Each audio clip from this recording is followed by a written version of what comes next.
માની લો કોઈ વ્યક્તિ ખાવાનો બહુ શોખીન હોય, એને એમ હોય કે દિવસમાં 4-4, 5-5 વાર ખાતા હોય ને ગમે ત્યારે ખાવાનું કે કોઈ દી ના જ ન પાડતો હોય, તો ભગવાન એને કહે કે આ મનુષ્ય જીવન ખાવા પીવા નથી, ભજન કરવા માટે આપ્યું છે મેં. તારે ખાવું છે ને તો હાથીના શરીરમાં આવ્યો છે, કોઈ રોકટોક નથી, ખાધ્યા જ કરો. કોઈને એમ કે અમને મહેનત કરવામાં બહુ ઇન્ટરેસ્ટ છે, ગમે ત્યારે જોવો તો એમ કે અમને નવરા ન ગમે, કાંઈ વાંધો નહીં, કે નવરું નથી રહેવું ને, ગધેડાના શરીરમાં આવ્યો વગર પગારે કરો મહેનત. કે તમે એ તો સાંભળ્યું છે ને 84 લાખ પ્રકારના શરીરો હોય, તો તમે ક્યારે એ વિચાર કર્યો છે કે આ 84 લાખ જ કેમ છે? 80 નો રાખ્યા, કરોડ રાઉન્ડ ફિગરમાં નથી, 85 પૂરા નથી, 84 કેમ છે? 84 લાખ શરીરો એટલા માટે છે, કોઈ પણ વ્યક્તિનું જ્યારે મૃત્યુ થાય તો મૃત્યુ સમયે એની જે ઈચ્છાઓ હોય છે ને, એ ઈચ્છાઓની સંખ્યા 84 લાખ છે.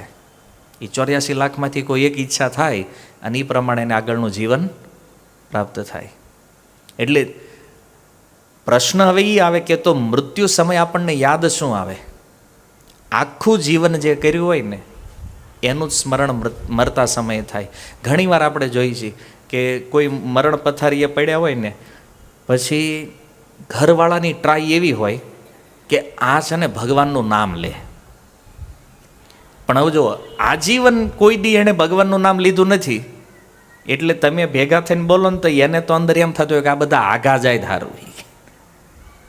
તમને આશ્ચર્ય લાગે. હમણાં જ મને કાલ પમદી કોક કહેતું, એ કે અમારા દાદાને અમને એવું હતું કે આને ગીતા સાંભળાવી, કે મરણ મારે ગીતા નથી સાંભળવી, મારે મુક્તિ જોતી જ નથી, કે બંધ કરો આ બધું, એ કે તમારું.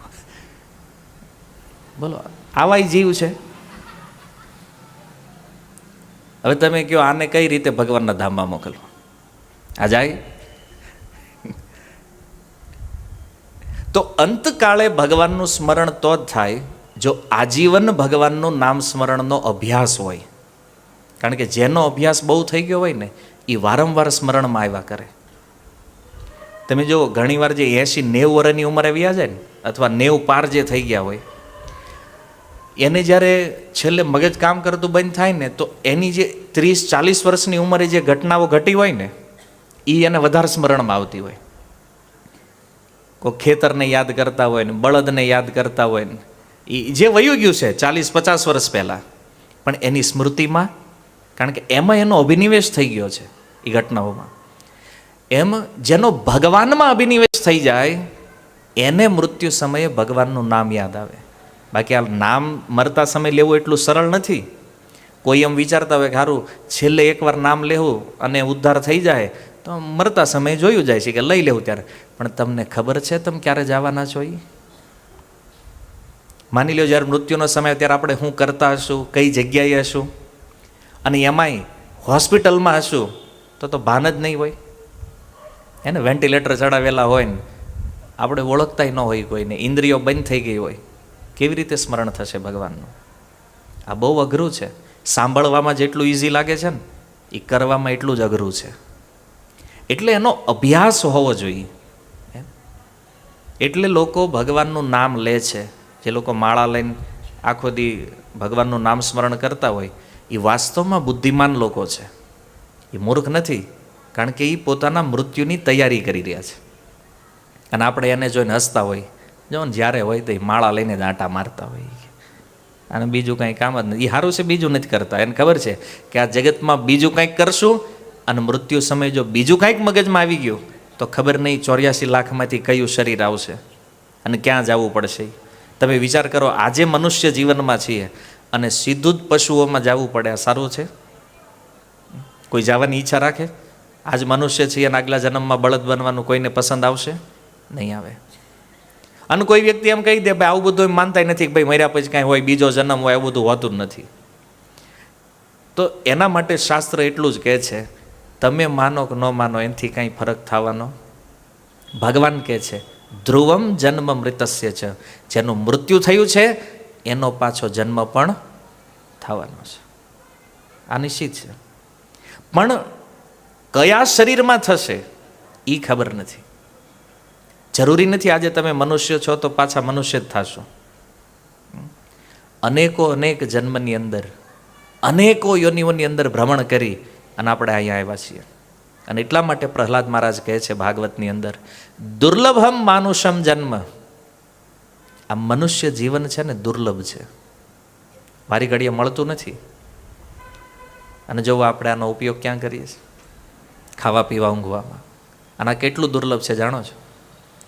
84 લાખ શરીરનો એક રાઉન્ડ પાર કરવો હોય ને, એક રાઉન્ડ. હવે તમે સમજો કે ભાઈ તમારા ઘરે એક વૃક્ષ હોય ગામડે, તો તમારા પરદાદાએ વાવ્યું હોય, હજી સુધી એ વૃક્ષ ત્યાં છે, લગભગ એને 200 વર્ષ થઈ ગયા હોય, તો 200 વર્ષ એક શરીરમાં. કોઈ કાચબાના શરીરમાં જાઓ તો કાચબો મિનિમમ 500 વર્ષ જીવે, એક શરીરમાં 500 વર્ષ. આવું 84 લાખ શરીરોનું મિનિમમ એજ કેલ્ક્યુલેશન કાઢો ને, 2.25 કરોડ વર્ષ થાય. ઉપનિષદો કહે છે 2.25 કરોડ વર્ષ બાદ એક મનુષ્ય જીવન પ્રાપ્ત થાય. એ આ એક્ઝામ જેવું છે કે એ 3 કલાકનો સમય અને આપણને આ 50-60 વર્ષનો સમય એ એકવાર પ્રાપ્ત થઈ ગયો છે. બહુ સૌભાગ્યથી મનુષ્ય બન્યા છીએ. અને આમાં જો ફેલ થઈ ગયા તો શંકરાચાર્ય કહે છે પુનરપી જનનમ પુનરપી મરણમ. ફરીથી જન્મ, ફરીથી મરણ, ફરીથી માતાના ગર્ભમાં આવવું પડશે. અને જુઓ, ગીતામાં ભગવાન સ્પષ્ટ કહે છે જન્મ મૃત્યુ જરા વ્યાધિ દુઃખ દોષાનું દર્શનમ. જન્મ લેવો ને એ એક બહુ મોટું દુઃખ છે. શું કામ? આપણને તો એવું લાગે ઘરે પુત્ર જન્મ થયો હોય તો આપણે તો બહુ ખુશ હોય, પણ એ કેટલું કષ્ટ સહન કરીને આવ્યો છે ખબર? ગરુડ પુરાણ કહે છે ઓરિજિનલ નરક લોકમાં જેટલું દુઃખ છે એની કરતાં 100 ગણું દુઃખ હરેક જીવ માતાના ગર્ભમાં અનુભૂતિ કરે છે, ત્યારે એનો જન્મ થયા છે. અને હું તમે આપણે બધા એ દુઃખને અનુભવીને અહીંયા આવ્યા છે. અને કપિલ ભગવાન ભાગવતમાં કહે છે કે આપણે ભગવાનને પ્રાર્થના બહુ કરી છે કે પ્રભુ આ ગર્ભ યાતનાઓમાંથી છુટકારો મળે તો હું તમારું ભજન કરીશ. છે ભાગવત સ્કંદ 3 અધ્યાય 31. હરેક જીવાત્માઓએ પ્રાર્થના કરી છે ભગવાનને કે પ્રભુ અહીંથી બહાર કાઢો આ દુઃખમાંથી, અમે તમારું ભજન કરશું. પણ જેવા બહાર આવ્યા એટલે ધંધે લાગી ગયા, ભૂલી ગયા બધું, અને પાછા સંસાર ધર્મમાં ફસાણા. તો શંકરાચાર્ય કહે છે ફરીથી મૃત્યુ આવશે. અને મૃત્યુનું દુઃખ કેટલું છે જાણો છો? ઘણીવાર લોકો કહે છે અમારા દાદા તો એટલું સારું એનું મૃત્યુ થયું ને આમ બેઠા બેઠા ઢળી ગયા. એ તમને લાગે જ બહારથી સારું છે. ગરુડ પુરાણ શું કહે છે? 36,000 વીછી એક સાથે ડંખ મારીને જે પીડા ઉત્પન્ન થાય ને, આટલી પીડા મૃત્યુ સમયે હરેક વ્યક્તિને થાય. એકાદ વીછી કવડ્યો હોય ને કોકને પૂછજો કેટલી વેદના હોય એની. આ પીડા નાડીઓ મંડે ફાટવા, જેમ ઓલો હાવાણીવાળો ઘાસ ચીરતો હોય ને એમ ચીરાઈ જાય નસો અંદરથી. અને મૃત્યુ ત્યારે જ થાય જ્યારે અંતઃકરણ પીડાને સહન ન કરી શકે.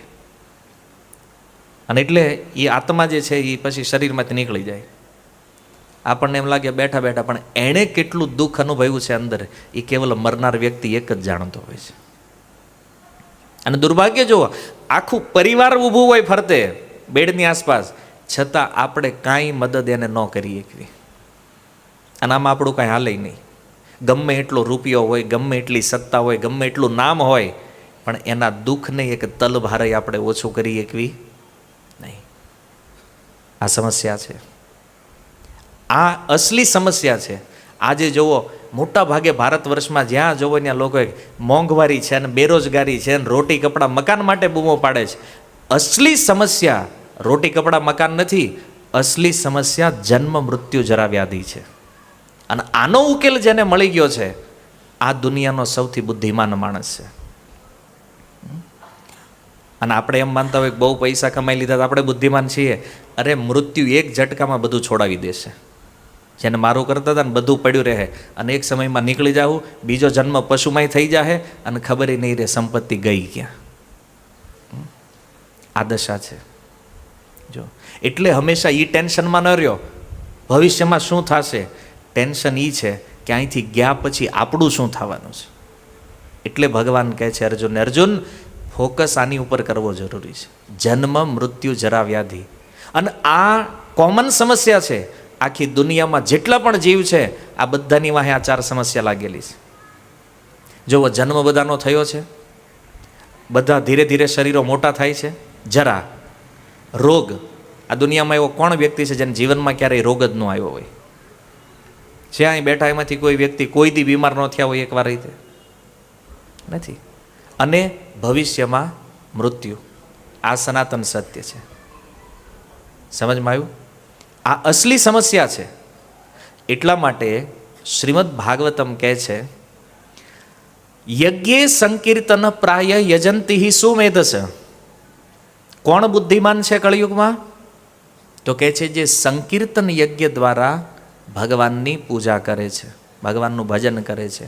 આ સુમેધા, મેધાનો અર્થ છે બુદ્ધિ, સુ માને સુંદર, સુંદર બુદ્ધિવાળો વ્યક્તિ છે જે ભગવાનના નામ દ્વારા ભગવાનની પૂજા ઉપાસના કરે છે. કારણ જો આ બધી વાતો તો ઘણી છે શાસ્ત્રોમાં, કદાચ સવાર સુધી હું બોલું અહીં તો એ પૂરું નહીં થાય, પણ કહેવાનો અર્થ એ છે કે આ મનુષ્ય જીવન જે છે ને એ આપણી એક્ઝામ છે. આમાં પાસ થવું કે ફેલ થવું એ આપણી ઉપર છે. અને એકવાર જો નીકળી ગયા તો ગંગા સતી કે એમ આ વીજળીના ચમકારે મોતી પરોવવા જેવું છે. અને જો મોતી ન પરોવાણું, એને કે મનુષ્ય જીવન મળ્યા પછી ભજન ન થયું તો ફરીને ચમકારો ક્યારે થાય ને, આનો કોઈ ભરોસો. અર્થાત આ મનુષ્ય જીવન છૂટી ગયું તો બીજી વાર મનુષ્ય બનવાનો ચાન્સ મળશે ક્યારે નક્કી નથી. અને માની લો મનુષ્ય બની પણ ગયા, અમેરિકા જેવા દેશમાં જન્મ થયો, ક્રિશ્ચિયન કે મુસ્લિમ પરિવારમાં જન્મ થયો, તો પણ ભજન કરવાનો ચાન્સ મળશે નહીં. આ કેવલ વેદ ધર્મને માનવાવાળા પરિવાર, સનાતન ધર્મની અંદર તમારો જન્મ થયો છે, આને ભારત વર્ષમાં આનાથી મોટું સૌભાગ્ય બીજું કોઈ નથી. અને આપણે રોઈએ છીએ શેના માટે? પૈસા નથી, ઘર નથી ને ગાડીઓ નથી. અરે ભાઈ આ બધું અહીંયા જ રહેવાનું છે. પાછા ફેરો મારીને આવશો ને તો અહીંયા જ હશે. કારણ કે આ દુનિયામાંથી સંપત્તિ ક્યાંય જાતી આપણે જવાનું હોય છે. આ બધું અહીંયા જ રહેવાનું છે. એટલે આની હાટું રોવાનું મૂકી દો. પણ સારરૂપ વસ્તુ જે છે કે આ બધી સમસ્યાઓનો ઉકેલ શું છે? એનો ઉકેલ છે ભગવાનના નામનું કીર્તન. જો બહુ શોર્ટ ભાષામાં કહી દઉં તમને, ભક્તિ એ જ એકમાત્ર ઉપાય છે ભગવાનને પ્રસન્ન કરવાનો. અને કળિયુગમાં ભક્તિ એટલે શું છે? કોઈ તપ કરવાની જરૂર નથી, કોઈ જ્ઞાન, કોઈ યોગ, કોઈ જ વસ્તુ કરવાની જરૂર નહીં, આપણી થાય એમાંય નથી. હમણાં જો આ કલાકથી હું અહીં બોલું છું, હજી 1 કલાક ખેવું ને તો તમે કેટલી વાર આમથી આમ ફરશો એને નક્કી નથી. બરાબર છે? હવે 1 કલાક આપણે બેહી નથી એકતા, તપ શું કરવાના જ કયો થાય? આજે એકાદશી છે એને શાસ્ત્રોમાં લખ્યું છે નિર્જળા ઉપવાસ કરવો જોઈએ. થાય છે? નહીં થાય. હવે એક એકાદશી આપણીથી જો ન પાલન હરખું થતું હોય, તપસ્યા શું બીજી કરવાના છે આપણે? તો તપ, યજ્ઞ, દાન આ બધું આપણાથી બહુ દૂર છે. એટલે કળિયુગની અંદર સુખદેવ ગોસ્વામી કહે છે કે એક એવો ઉપાય જે હરેક વ્યક્તિ કરીએ, કે ગરીબ હોય એ કરીએ, કે ધની હોય એ કરીએ, કે જેને શાસ્ત્ર આવડતું હોય એ કરીએ, કે જેને શાસ્ત્રનું જ્ઞાન નથી એ પણ કરી શકે. અને જેનું ફળ કન્ફર્મ છે કે એ સાધન તમે કરો તો એનું રિઝલ્ટ 100% મળે ને મળે. માની લો કોઈનું મૃત્યુ થાય ત્યારે દાન ઇત્યાદિ આપણે ઘણું બધું કરતા હોય, એની પાછળ ઘણી બધી ક્રિયાઓ, આપણું એક લક્ષ્ય હોય કે મરનાર વ્યક્તિને સુખ આપવું છે, એને પરિવારજનોની તે જ ઈચ્છા હોય છે ને. પણ તમે અહીંયા જે કરો છો એ એને મળશે તો એ કન્ફર્મ કઈ રીતે થાય? ક્યારેક માની લો બ્રાહ્મણને તમે બોલાવો અને મંત્ર ઉચ્ચારણ ખોટું કર્યું તો એનું ફળ તો વિપરીત થઈ જાય. એને વેદ મંત્રનું સહી ઉચ્ચારણ નહીં હોય, અથવા કર્મકાંડની અંદર જે વસ્તુ ઉપયોગમાં આવે છે એ પણ શુદ્ધ નહીં હોય, મંત્ર ઉચ્ચારણ શુદ્ધ નહીં હોય તો ફળ નહીં પણ પ્રાપ્ત થાય. એને પણ ગરુડ પુરાણમાં ગરુડજીએ ભગવાન વિષ્ણુને આ પ્રશ્ન કર્યો છે કે માની લો કોઈ વ્યક્તિનું મૃત્યુ થયું છે, એના પરિવારજનો ચાહે છે કે એને સુખી કરવા છે, તો એના માટે સૌથી સરળ, શ્રેષ્ઠ અને કન્ફર્મ રિઝલ્ટ આપવાવાળો ઉપાય કયો છે? ભગવાન વિષ્ણુ એનો ઉત્તર આપતા કહે છે કે મારા નામનું કીર્તન, મારું નામ સંકીર્તન કોઈ કરે આનાથી શ્રેષ્ઠ ઉપાય બીજો કોઈ નથી. તો જો ભગવાનનું નામ જે છે ને એ કળિયુગમાં સાર છે. કોઈ વ્યક્તિ ભગવાનનું નામ સ્મરણ કરે ને તો એની બધી જ આનાથી શ્રેષ્ઠ ભક્તિ કોઈ નથી. જો ગુજરાતના સૌથી શ્રેષ્ઠ ભક્ત છે મહેતા નરસિંહ, એણે શું કર્યું? ભગવાનનું નામ કીર્તન. રાજસ્થાનમાં મીરા, ભગવાનનું નામ કીર્તન. વિગત 500 વર્ષ નહીં, કળિયુગ જ્યારથી શરૂ થયો ને ત્યારથી લઈને આજ સુધી જેટલા લોકોને ભગવત પ્રાપ્તિ થઈ છે એને કેવલ ભગવાનના નામથી ભગવાન મળ્યા છે. એટલે સુખદેવ ગોસ્વામી ભાગવતને પૂર્ણ કરતા કહે છે કે કલેર દોષે નિધે રાજન અસ્તિ એકો મહાન ગુણ. આ કળિયુગમાં છે ને અનેક દોષો છે, છતાં અસ્તિ એકો મહાન ગુણ, એક મહાન ગુણ છે. અને એ ગુણ શું છે? તો કહે છે કીર્તના દેવ કૃષ્ણસ્ય મુક્ત સંગ પરમ રજેત. કોઈ વ્યક્તિ યદિ કૃષ્ણનું કીર્તન કરે તો એ નિશ્ચિત રૂપમાં મુક્ત થઈ જાય. કેવલ કીર્તન, પછી એમાં કોઈ કન્ડિશન નથી કે એમાં આપણું મન લાગવું જોઈએ, આપણો ભાવ હોવો જોઈએ. કોઈ પણ રીતે કેવલ ભગવાનનું નામ જીહવા ઉપર આવી ગયું, એ વ્યક્તિ એના તમામ પાપોથી મુક્ત થઈ અને ભગવાનના ધામને પ્રાપ્ત કરશે. આ સુખદેવજીની ગેરંટી છે ભાગવતની અંદર. હે ને? નકર ઘણીવાર કોઈને કહેવી ને તમે ભગવાનનું નામ લ્યો, અમે બહુ ટ્રાય કરી, મન નથી લાગતું. ક્યાંય શાસ્ત્રમાં નથી લખ્યું ભાઈ મન લગાડો, જીભને લગાડો, બોલો. આજે મન નથી લાગતું, જપ કરતાં કરતાં થઈ જશે. તો જો મરી ગયા જે લોકો છે એના માટે પણ, અને હવે જેને જવાનું છે એના માટે પણ કલ્યાણનો ઉપાય બધા માટે એક જ છે, ભગવાનનું નામ કીર્તન. હરે કૃષ્ણ કૃષ્ણ કૃષ્ણ હરે હરે, હરે રામ રામ રામ હરે હરે.